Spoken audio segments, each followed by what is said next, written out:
Hey guys, welcome back to Unleashed, and we are glad you're here. And remember, we are the Resistance, and we just went through Thanksgiving, and boy, am I full. Eric, how about you? Yeah, man, it was a pretty good Thanksgiving, I gotta say. You still eating leftovers? Oh yeah. Oh my gosh, I'm having them for like breakfast, lunch, supper, midnight. Just there's so much stuff. Um, did you get Christmas decorations up yet? Oh yeah, man. Trees up. That's really all we do because I don't want to take it all down. That honestly, that's what keeps me from putting it up is taking it down. Have you seen some of those memes? Like the husband's job is to get the tubs out, for the wife, and she puts them all up. We've probably got 15 tubs, Oh, like about as many pillows as we have on the bed. That's about how many tubs we have. so where do you store all these tubs? In the garage, I keep buying storage shelves, to keep putting this stuff up on. It's like, oh my gosh, my job is doing the outside, and I'm good with that. Even if it's cold, I'd rather be outdoors than I would. No, my wife. I'll have to post a couple of pictures. I've got some. Maybe I can throw them in when I do the podcast, so you can see how unbelievably talented Stacy is when it comes to interior decorating. I did not inherit that, but I actually kind of enjoy doing the outside stuff. It made me think about like when I was growing up, and my dad. I would help my dad. He'd say, "Hey, come out and help me hang this stuff." We'd be hanging off ladders and putting things on railings and in the pine trees, and it's just kind of a time to go back and remember. I love Christmas. I think for some of those reasons is the memories that we have. When I was little, my sister and I, our bedrooms were in the very back of the house, and there was a hallway that came all the way to the living room. And my dad, what was it, like a Super 8 camera or something? And he had a light tree he would hold up with four different lights on it. And we had to have our teeth brushed and our hair combed and all that stuff. And, that was before you had all the stuff we have now. But hey, what was really fun the other day was I was posting some of Stacy's pictures on a social media on Facebook and all her decorating. And Facebook came up, like if you go to make a post with a picture, it'll, like, maybe it's the holiday season or whatever, but it will give you a link. You can put music on the picture. And so I thought, I'm going to try that. Son of a gun. I clicked on that, and it was a Johnny Mathis version of Frosty the Snowman, recorded in 2002. And the coolest thing about it was I sang backup on that. That was pretty cool. That is cool, man. That was very cool. He had that, look at me, that real weird voice. It was really interesting. But anyhow, so I go back in the kitchen. I'm kind of laughing about this. And there was some stuff that I had sung on a long time ago, probably right about the same year. And I think it was for Sight and Sound Theater. I think it was called In the Beginning. But what's funny is, I mean, you all know me because I always talk about, my Christian upbringing and my beliefs and my faith. And in this big musical they put on, I had to play the role of Satan. And I found it. I thought, I wonder if that's still in existence anywhere. And I sent it to Eric. Eric, do you have that? Play this for a second if you got it. Yeah, I do, man. I wanted to make sure that everyone got to hear it. Hang on a second. Here we go. To deceive them with his plan as my disguise. Your concept is intelligent, your planning is superb. Go to her, convince her with your words. I have a plan, I will possess the serpent. I have a plan to lead the woman to the tree. Then with crafty words, I will convince her, never knowing the serpent is me. Okay, there was My Dark Side came out. Wasn't that fun? Yeah, man. Oh my gosh. That was excellent. Hey, and that is available on, well, you sent me an I don't even know where it iTunes came link. from. Oh, yeah, I think it was Apple iTunes is where it came through. But I think I actually set it like into Alexa or whatever, and I think that might have been the way I found it. I don't know. But we had a great Thanksgiving. We have lots of leftovers. And last week, let me think. We had Rob Spalding on here from the Christian Center. We talked Spalding. about, it was a great podcast talking about, really helping the homeless and, that mission that they have and the mission that we have here in the studio, reaching guys, through especially the venue of the outdoors and stuff through this podcast for guys. But I think I had mentioned we went to go see Gladiator. And who we've got with us today, he was in one of our earliest podcasts when we first got this thing started, and he would be the real version of one of your modern day gladiators. But one of my favorite quotes from that movie, and I think I said it last week, was, "What we do in life echoes in eternity." And that that original Gladiator movie has been one of my inspirations. On the days when I get up and I'm like, man, I don't want to work out, or I don't want to sit down and write and craft and do all this kind of stuff. I'd rather be out hunting or doing something else. But there's something about when you have a purpose and a mission that you're called for, and you just decide to just go ahead and do it, and you give it to God, and you say, God, this day is yours. And whatever you want me to do, help me to do it to the best of what I can do. And that quote, what we do in life echoes in eternity, has been something that has stuck with me ever since. But I was telling you, today we have you might call him like a modern day gladiator. And let me just read his bio here real quick. We've got Don Cabrich with us today. And he, let me see this. He was Special Forces. He was in the Army for 29 years. He was a combat diver. It means he blew a lot of stuff up. He was a specialist in demolitions and explosives. He served in 4 combat tours in Iraq. He was wounded. This is really cool. He was a rescue diver for Red Bull International Air Races. I want to ask you more about that in a minute. He's also served as a pastor. He's led missions trips around the world. He's authored multiple books. He ran the Boston Marathon. And most recently, I got the music going now. And he climbed Mount Everest. I mean, who just decided, you know what, I'm just going to climb Mount Everest? I mean, I have a hard time getting out of bed in the morning and walking downstairs. But so you did this all like in one lifetime, right? Yeah, that's right. I built like a couple though. Is there anything you have still on your to-do list that you haven't done? Yeah, probably. But the wife probably has some other ideas for us. But I'm up for a good. Is it the new honey-do list kind of a thing? It's a constant honey-do list. Yeah, it is. There's some travel that we need to do as well, and do some window shopping. And she sacrificed a lot to allowing me to go away for a couple months to play on Mount Everest. Play. I don't know anybody personally that's done that. I mean, you were the first. And was it Ron Hunt that got us in touch with each other? Yeah. So you guys worked together or went to school together, and I ended up in the church that he was co-pastoring at the time, and became really good friends.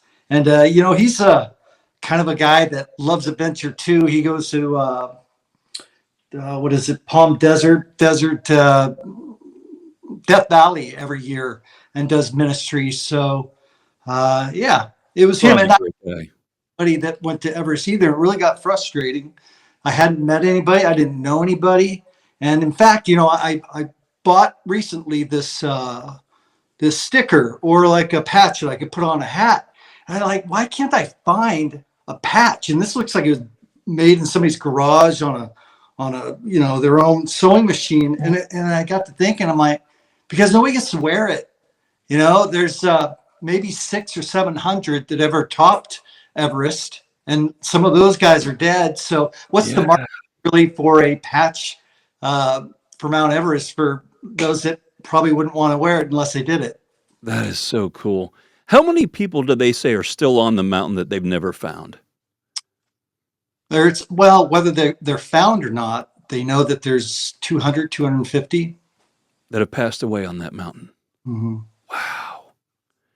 Yeah, when I watch some of those Sherpas, I'm just blown away at, I don't know how they do it in multiple trips. I have no clue how they do it. They're just like the special forces of the mountain guys. I mean, they're pretty amazing guys. Yeah, you kind of wish you were them in the sense that, they've got a lot of climatization under their belt. They were raised in the mountains, so their red blood cells are different. They're elongated. They can pack and store a lot more oxygen, so they're much more efficient. But they train for that. They're humble, and they treat you like you belong on that mountain just as much as anybody else, but want by every standard to make sure that you're safe and successful if possible. How do you train for something like that, especially if you didn't grow up, in the mountains like that? Well, I think, if I had to say how the Lord helped me with that, it's probably a good thing I didn't live in the mountains, because I have a tendency to overtrain. And so he put me in Florida, where it's pretty flat. And I had a friend of mine in Europe that is an oxygen expert, high altitude kind of doctor. And he put me on a training regimen of working out 6-7 times a day or a week, and staying at a certain, heart rate. And it'd be like 3 or 4 hours every day with one day off, and eating, a certain diet, packed with protein that recovers your muscles pretty quickly. And so I have a treadmill that's a incline treadmill, and had some trails around here that I rode a bike on. And then I had another trail that I just got really good at walking, that 2-mile loop that had a little bit of ups and downs. But finally, in the last 2 months of training, I went on to oxygen deprivation, so hypoxic training. And I rented a machine that decreases the amount of oxygen that you're breathing, depending on where you set it. So you started at, sea level, and then you back it off 500 feet over the weeks and the months until you are only breathing the same air that you would receive at 18,000 feet or 19,000 feet. Wow. Well, I would be sleeping in a tent, breathing equivalent to 18,000 foot high air. And then I would work out on the treadmill with a mask, has a hose to it, to another machine. And, you start seeing stars when you got a backpack 50, 60 pounds on, huffing and puffing as hard as you can to go up that incline, just breathing through that mask. But it was really amazing to watch my body, become a machine that was creating more red blood cells, and what was impossible. They let you try it at 18,000 feet when you first put it on, and within 30 seconds, you're about to pass out. So to go from that to you can do this for hours is pretty amazing. Then you just kind of take it easy and don't get hurt, and pack your things and get over there. I used to have one of those training masks, and I'm sure you've used them before. And there were different, was it different filters or different settings where I could adjust it to how much oxygen it would let through. And wow, when I would get ready to go on these elk hunts, I was probably 3 months out, 4 months out, starting to work with that. But I was only hunting at like 10 to 11,000 feet. That's max. I wasn't going up to tree line at 12. I was pretty much keeping it there. But it helped. I mean, it definitely, when I would get there, rather than it taking me, a whole week to get ready for that, I was able to kind of handle it pretty much on day one. But yeah, what an incredible amount of effort. And people always say to me, they'll go, like when we're talking about workouts, they'll say, what's the best workout? And I say, whatever one you'll do. And I say, because it's about discipline. And that's probably one word as well as anybody, having been SF and all that. What was it like? I mean, I think it's a lot of guys, we look up to some of these modern day warriors, and whether they're SEALs or Green Berets or, Delta, whatever. What is it take, the wiring and some of those guys? What is different about the guys that make it through the training from the guys that drop out? Well, I've watched a few things recently that said we were a little bit off, Wiring's a little different. Yeah, just a little bit crazy. We kind of like to,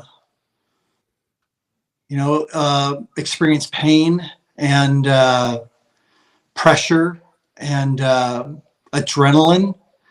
But it seems like the ones that really do well are those that just really can't quit. There just isn't a mechanism that says, oh, I've gone far enough. I'll go a couple more feet and that'll be it. And then I'll find a way to drop out gracefully. There just isn't ever that thought. You'll die going forward, but you don't feel like, you can't always take one more step or figure out one more way. So I think it's just knowing you can be successful, in anything you try. I've got a buddy who was on the podcast a couple of times, Roger Medley, and he was Air Force, and SF's guys. They're just a little wiring is just a little different. I mean, I trained so hard for this one elk hunt we were on, and we were probably a mile left to get out of. We had been down. We had to hit switchbacks because it was so steep getting back up from where we had been hunting. and our boots were caked with mud, and we had heavy packs on. We had been back in the woods for 5, 6 days, and he was kinda lagging behind, but then he started telling me when he went through SEER school, when he was going through all the survival stuff, and how at the very end of it, when he graduated, and when he didn't know that they were gonna be done, and they turned the lights on, and that they were done, and he realized he'd made it through. I don't know what it was, a different gear kicked in with him, and all Mm. of a sudden, he was gone like a shot, walking faster and faster. I couldn't keep up with him, and I at that time, I was in better shape that he was in, and I went, "Where does that gear come from?" But it Mm. was something mentally that when he went through with all that, that cranked up. And I had another buddy who was Delta. We used to work for another scent company in the outdoor industry, and he would tell me, he says, "Brent," he says, "you have no idea how powerful your mind is. When Mm. you train your mind, what it can tell the body, it's like you're telling your body, we are doing this." And I have a lot of respect for you guys. Mm. But hey, let's go back and talk about your Everest experience, Mm. because this is something that most people will never, ever know what that's like. And I have some pictures. I'm gonna put those in later, but I want you to kind of take us back to your journey on that, and maybe walk us through it a little bit. What that was like for you, the experiences, what it took to be able to do it. What did the mountain teach you? What did you learn, and why did you do it?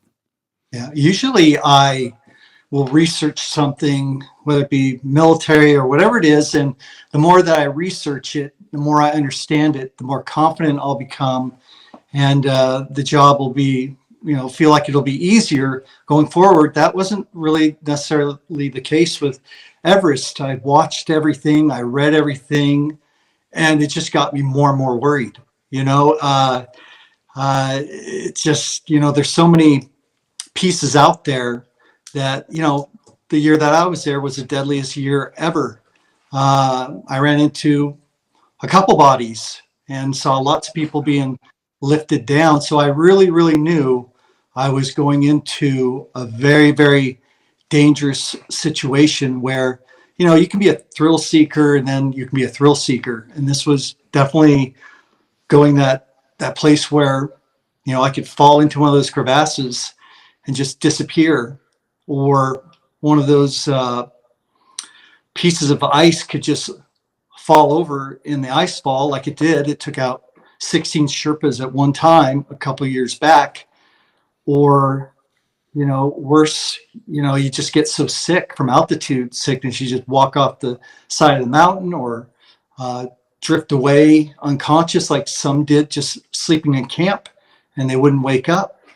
And then, I thought about, there's a terrible accident happened in '96.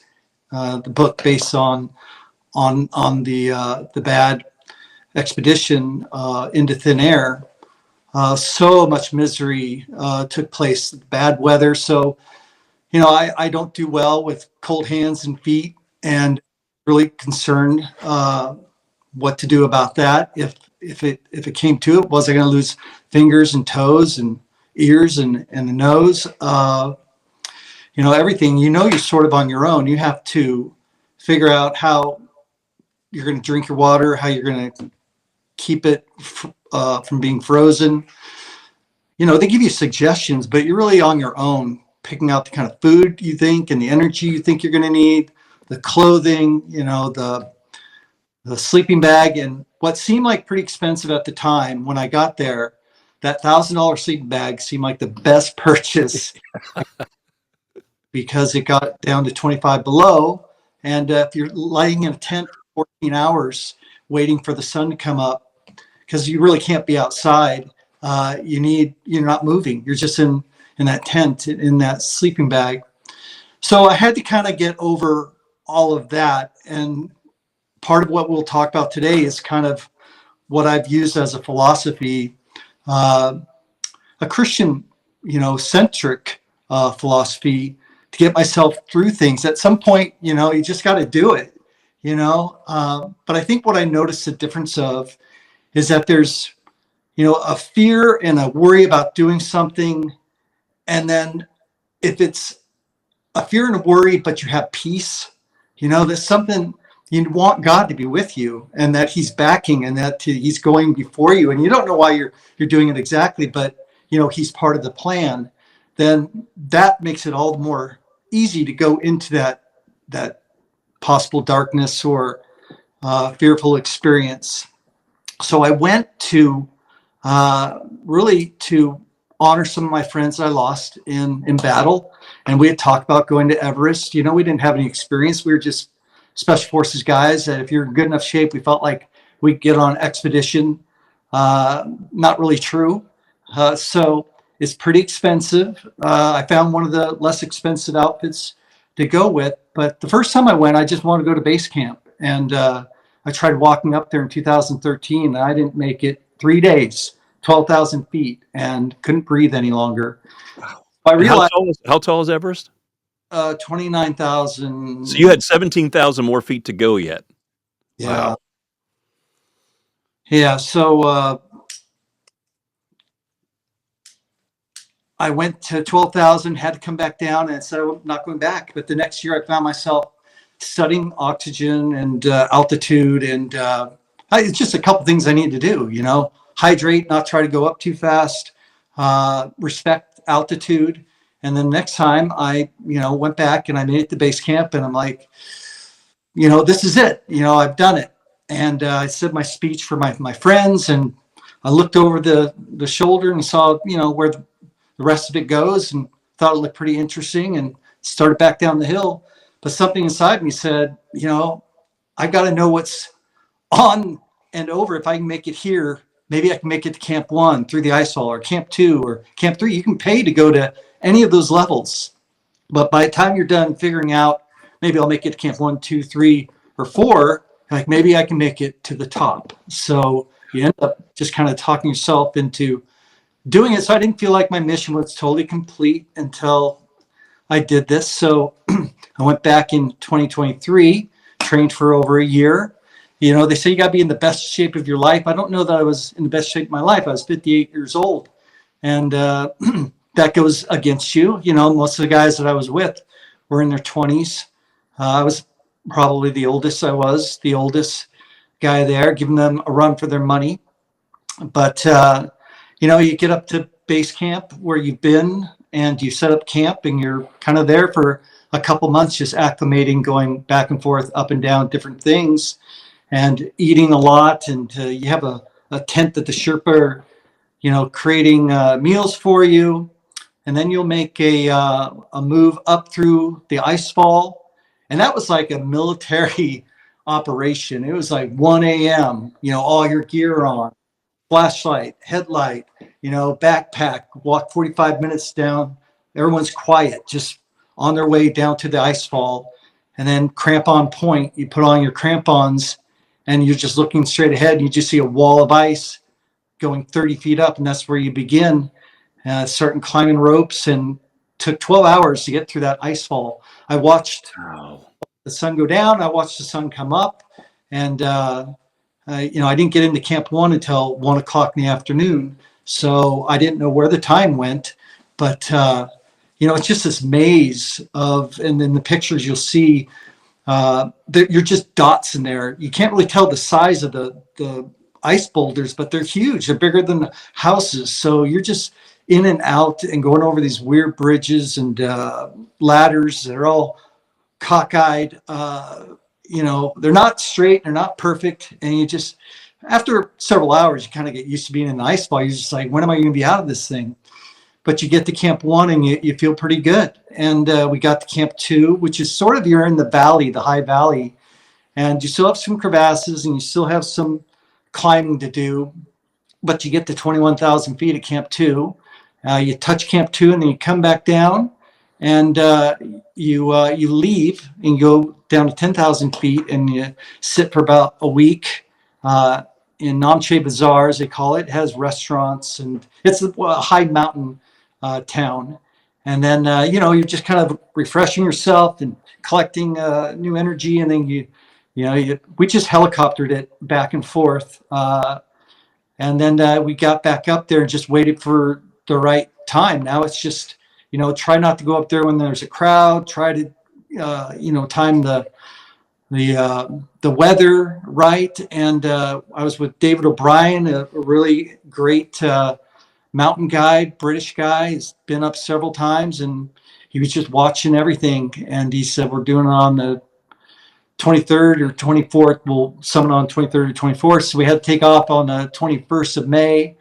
And we started out on the trail, and we saw some lights coming back. And the guys passed us and said the icefall had collapsed. Ugh. So had to come back down. So the ice doctors, as they're called, Sherpas go up there and figure out a new way around whatever, broke and collapsed. And so the next day we went up through the icefall, but this time it only took 7 hours to get through it. And then you bypass Camp 1. You don't even stay at Camp 1. You get to Camp 2 and you stay the night, and you're there for a couple nights, right? Just kind of, getting some more food in you and hydrating. This is where it was 25 below. And it's probably that at the top. I just didn't have anything to really gauge it there. It was cold, though. The higher you went, of course. So then we took off to the Lhotse face. And the Lhotse face is just, if you look straight ahead in this valley towards the edge of Mount Everest. At that point, it's just a sheer mountain of ice going straight up called the Lhotse face. But you first have to get over this Berkestrand, which is just, there's a difference between the ice fall and the glacier. And the glacier is moving, and it's coming to a bottom out, and then it starts moving. So you have to get over this, but then it's just straight up. I mean, I can't explain well enough the degree of straight upness this climb is. Like if you fell, it'd be free falling, really. I mean, it's just incredible. And at that point we were on oxygen and not very high. And it took about 6-7 hours to get to Camp 3. We had a whole contingent of Chinese climbers that had the wrong gear on, that couldn't even climb back down from wherever they were coming. They didn't have a figure 8. They had an ACT, which figure 8, you can loop through a line, a rope that's anchored to one end or the other, both ends. So you can take a bite of that and weave it into your figure 8 so you can rappel. They didn't have that. So they were just holding onto this rope, and it took forever to get by them.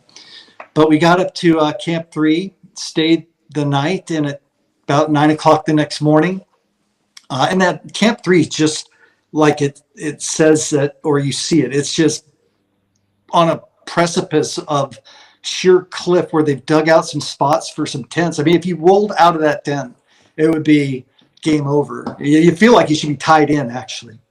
So then, it's a little bit defeating because you get up and you look at where you're going, and we'll see a line of people. We didn't have a really busy line in front of us. In fact, I felt pretty alone. I was one of the slower guys, so I was kind of by myself with my Sherpa. But you look at that line going up, and you're like, you know exactly where you're going. So you just put your head down and start going a step at a time. At some point, I realized that my oxygen wasn't really working as well as it should, and I had to change it later on. But I got to the infamous yellow band, which it's this yellow granite rock face that I always pictured as, they call it a band, it's something thin. It's not too big of a deal, but, at 24,000 feet, it's everything you can do to get up that 30 feet or 40 feet of vertical granite. And, you're just using the tips of your crampons, and you're pulling, not using too much upper body strength. You don't want to get winded. So I finally got to the top of that, and it was getting later, and the sun was starting to go down, and it started to snow, and it got foggy, and I saw these tents way up ahead. And there's a thing where you'll just, bottom out when you're on that climb, and you just won't be able to move anymore. And that's where you see people just die, right? They get exhausted. So I got over that cliff, and I kept going, but all of a sudden I just could not do a step in front of the other anymore. And even if you wanted to pull me, I couldn't go any faster. It's just you need to get some food in you, some water in you, more oxygen or whatever it is. but somehow I will. If I didn't see those tents ahead, I don't know where we would have went, because when I saw those tents up there, I'm like, I'm getting to those tents. I don't care what we do. But I knew I couldn't go after that because it'd be too dark to do the last couple hours to Camp 4, because we still had to go over the Geneva Spur. So we get to this tent, like 4 or 5 of them, and they're positioned to go up a different route to another mountain. I just dove in this tent. It was abandoned. I didn't care if anybody was in it or not. And my Sherpa understood that we're staying there that night. And I got my stuff out and drank some water and tried to figure out my oxygen mask. And you'll see in the pictures, it's just another just sheer like drop that tent's sitting on. And we, talked to the guys up on Camp 4 to help me with the bottle, the oxygen mask, and I traded out with my Sherpa. And, this is weird because you're not even thinking anymore. You're just kind of in automatic mode at 25,300 feet. He said, go ahead, I'll catch up to you.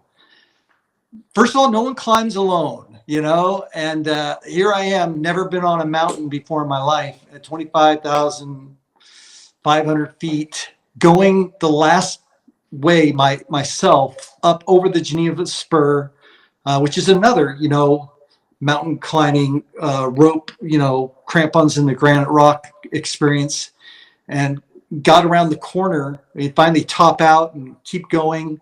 And now all of a sudden you're going around the side of a mountain. And I saw this not gurney, but these Sherpas carrying I don't know if he was dead or wounded, but they had him all wrapped up, like 8 guys, and they're pulling him down the mountain. And that's the first people I'd come in contact with in quite a while, besides my Sherpa.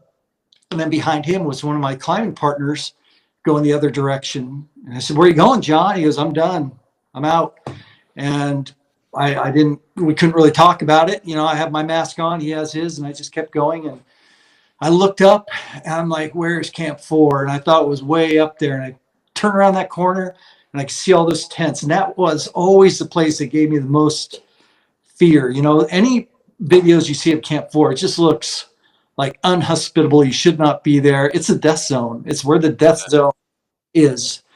So I walked in and saw my guys, got in a tent, and kind of just got some food in me. And those guys have been there all night, so they got to rest. I was resting below, but I had to kind of put myself back together because we're leaving in a couple hours. So I got some water, some food, and then about 7 o'clock at night.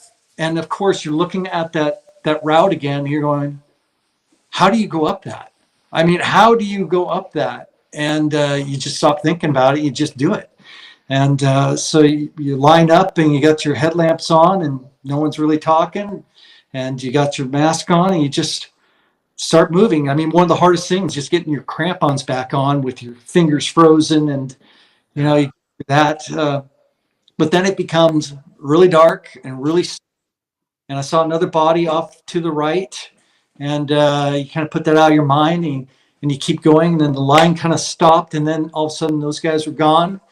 And I got like going pretty slow. And I remember thinking, I can make a decision, turn around or keep going. And I think I made the decision that I will die going to the top, at least of the balcony, that I've come this far, I'm going to the balcony.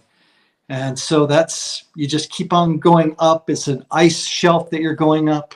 Got about 3/4 of the way, found a rock. You can't stop anywhere. There's nowhere to stop, to do anything. I had to put in hand warmers, and I found a rock to do that and get some water.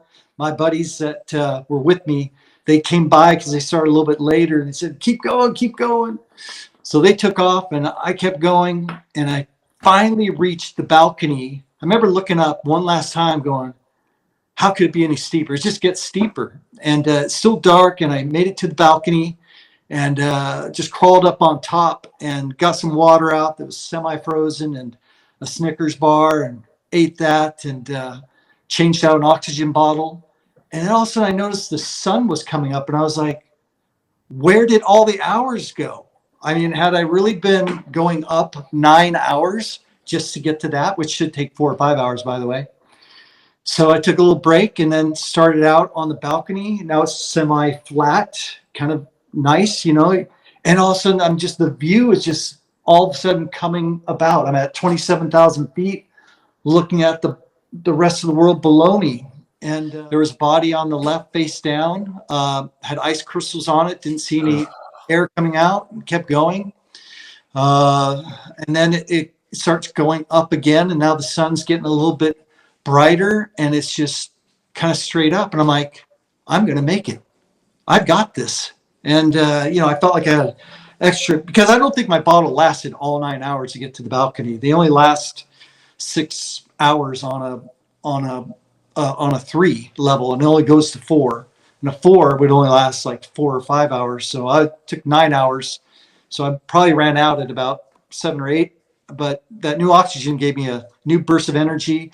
And believe it or not, you still have ice or granite shelves to climb over again at about 28,000 feet. And like, once again, it's just your crampons and your tips, and you're using your climbing apparatus and your come-alongs, and you're getting up over that. And also my guys are coming down. I'm like, how much further? And they're like, an hour and a half tops. And he goes, want me to text your wife? And I'm like, sure. So my buddy right there, the technology, just texted her and said he's going to summit here pretty soon. And kept going, ran into a few more guys, and someone passed on, some of their food or whatever. And I got to the South Summit, and I met my guide coming back the opposite direction there. And he's a British guy, like I said, and I top out, and I don't even realize I'm topped out, because I'm running into somebody. We're in a conversation at 28,708 feet.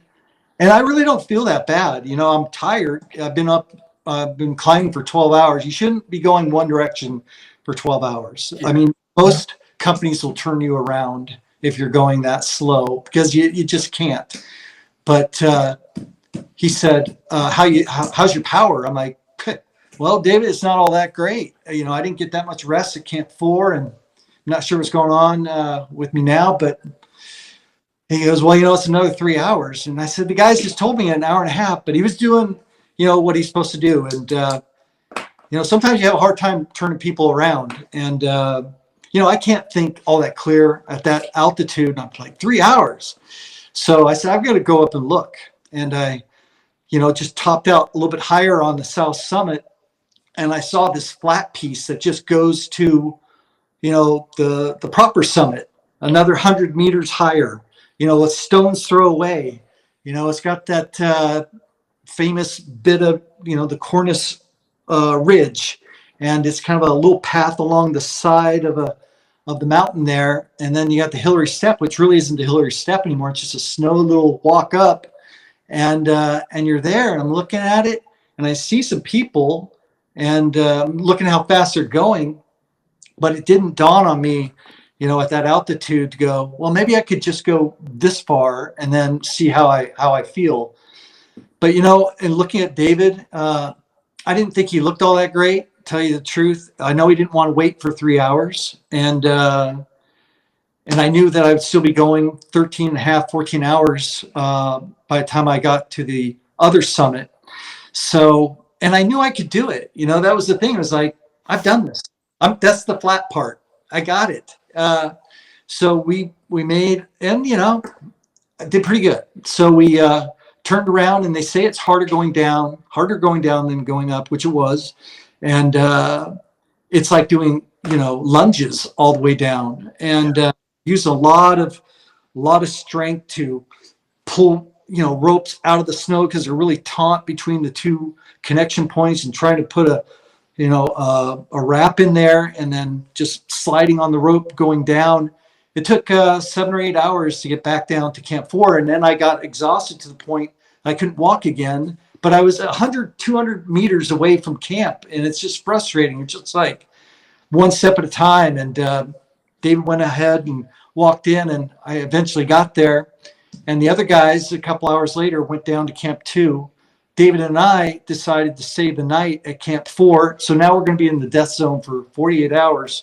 And we had a blizzard that night, and I thought my tent was going to rip off. But the next day, we got up and went down that mountain, and you'll see some pictures of how much I lost a lot of weight. I went up there at 190 something. I came down at 159. Your body starts consuming itself.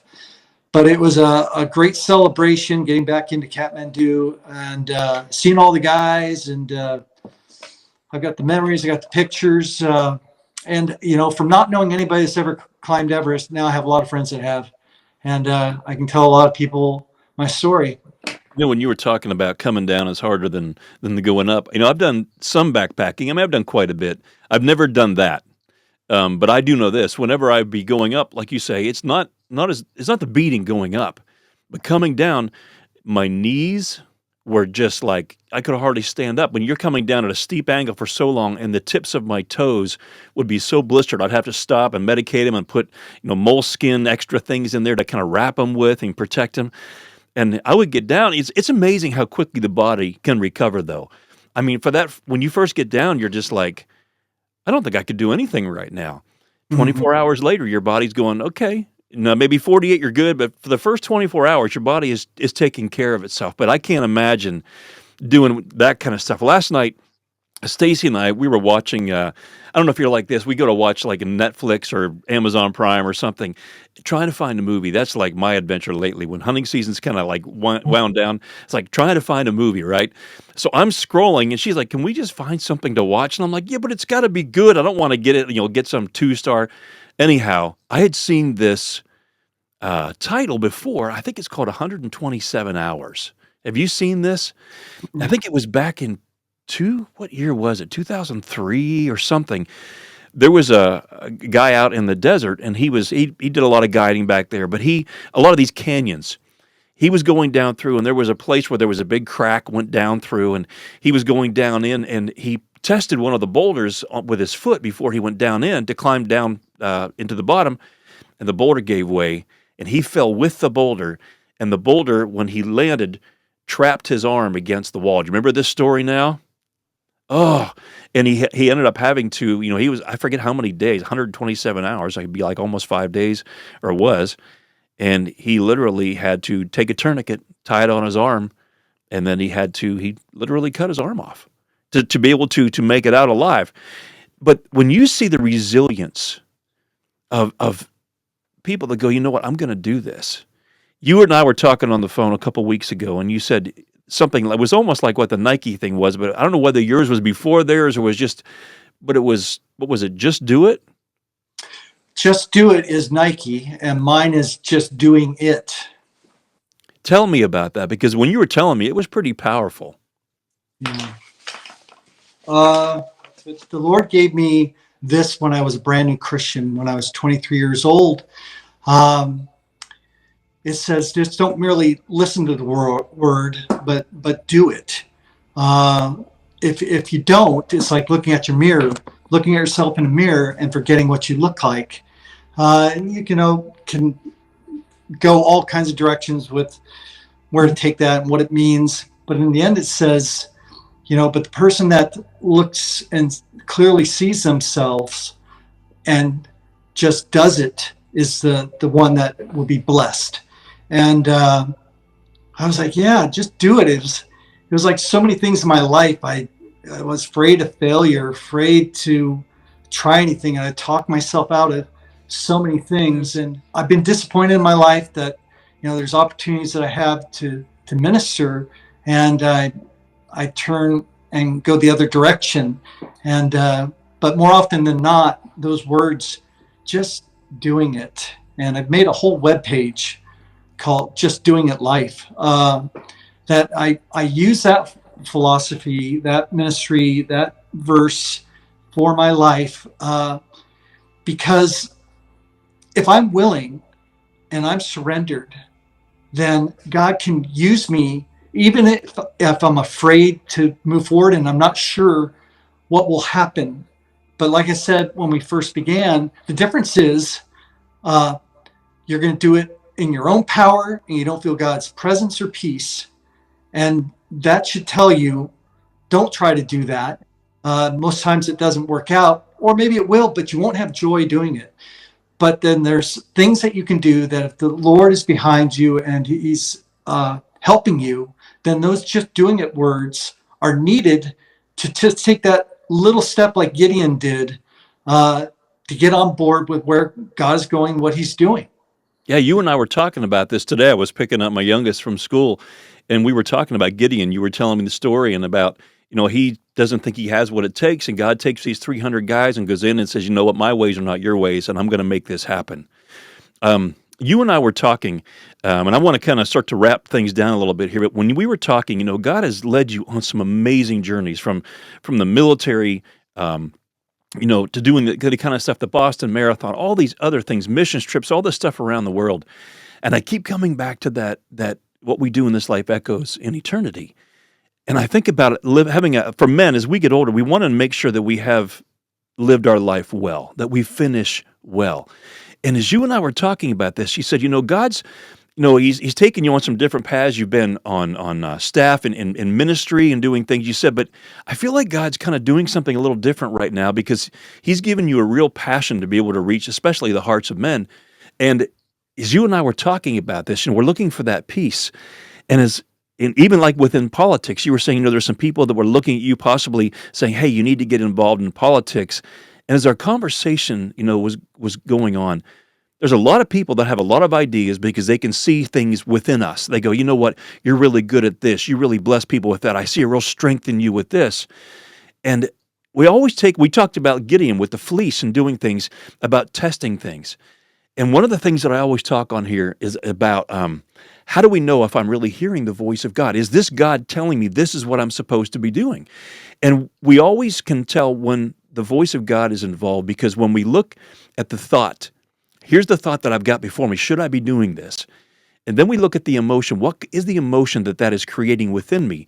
Because if that emotion lines up with the deeds of the flesh out of Galatians chapter 5, things like, worry, shame, rage, whatever, then we know that thought probably didn't come from God. Mm. But if it lines up with the fruit of the Spirit, like, peace, joy, self-control, all these different things that we have, then we can look at it close and go, you know what? God is leading me in this direction. So it's almost like that modern day fleece. I can look at my emotions and going, do they take me back to the deeds of the flesh or do they lead me to the fruit of the Spirit? And then as you and I were talking, we said, but once we kind of know and God's given me that peace, he's given me that green light, I said, man, the whole thing with you that, not just do it. How'd you say that? Just doing it. Yeah, just doing it. It's time to get busy and do what we're called to do. How can guys reach you? Because we were talking about, you said, I really do believe God is calling me to go and speak into the hearts of men. You've got an amazing story, and there's so much that you've got that we can't even begin to tap into. I would love to hear some of your military stories because I know for me, I've always been a big supporter, and I would love to hear some of those. Maybe we can do that another time. But if guys wanted to be able to reach out to you to come and speak to their men, how would they contact you? Don Cab 65 at gmail.com. And that's KAB, correct? Yeah. DOKAB 65 at gmail.com, or you can find me on Facebook with my name, Don Cabrich, and you can messenger me. And You've got some books out too. Life Facebook page that you can type in also and message me. Well, guys, reach out because I'm telling you, these kind of stories are what are going to hold the men on the edge of their seat. And one of the things about Don is he wants to lead men back to the one who made it all, and that has a purpose for their life. And I think you could hear it today. When you were talking about this stuff today, you could just feel the passion as you describe each place you experience. And life is about experiencing these things, and you don't get it sitting on the couch, guys. So I want to invite you. What has God called you to? What is the purpose he has for you? Because if he has called you to do something, he is going to equip you until whatever the completion of what that looks like. And the whole Paul, to live as Christ, but to die as gain. And guys, if you want to be able to reach out to us, you can even reach out to me if you want to know more about Don as well. You can go to unleash.men. You can find more information on our about our show, about what we do there. And also, if you want to be able to donate, at the end of the year, I know we have the very end of this year, a lot of tax things coming up. If you want to go through a 501c3 and you can get your tax credit for it, just go to the Unleashed Men page, and you're going to find, I think it's under the About. Is that what it's under, Eric? Isn't it under About? Pretty sure. Yeah, it's under About, but I put the QR code on the screen. So Awesome. Yeah, if you're using your computer, you can hit it with your phone. And you can go ahead and go on there and donate. And we do need your support. But the reason we do this podcast is really to be able to support you guys. And look at there, you can see his book right there. We can find that on Amazon. Yeah, I have several books on there. Shrapnel, The Wounds I Took to War. Just, go to Amazon and punch in my name, Don Cabrich, in the search engine there, and you'll see my books. Sometimes the title doesn't come up, but this, is an autobiography of all that I'm talking about and that I went through. Anything I get from that would go to charity. I'm not looking for any kind of profit in that. So I think you'd be blessed. That was an awesome cover shot. I love that. It's just like, it's almost like a Top Gun looking thing when you see those guys getting ready. It's just, thank you for coming on here. But I know the guys are going to love hearing you speak. And guys, reach out to him if you're looking for a speaker for your event. But let me just kind of end with this, as we always do. And I think it's something that I do every week because I want you guys to remember this. I want this to be almost like a life verse that you can put in to give you that extra burst when you need it. And for guys, the enemy's going to keep pounding us down, and we do need it. But when a man knows who he is in Christ, that he's been created in the image of the living God, when he is no longer held captive by the opinions of others or cares whether he lives or dies, that man is now extremely dangerous for good, because he's been unleashed. And you just heard a message from the day who someone has been unleashed, and he's following the footsteps of what God has for him, and he's climbing the next mountain. And I don't know how you do it, but just keep doing it, man. Amen. Thanks, Don. Welcome.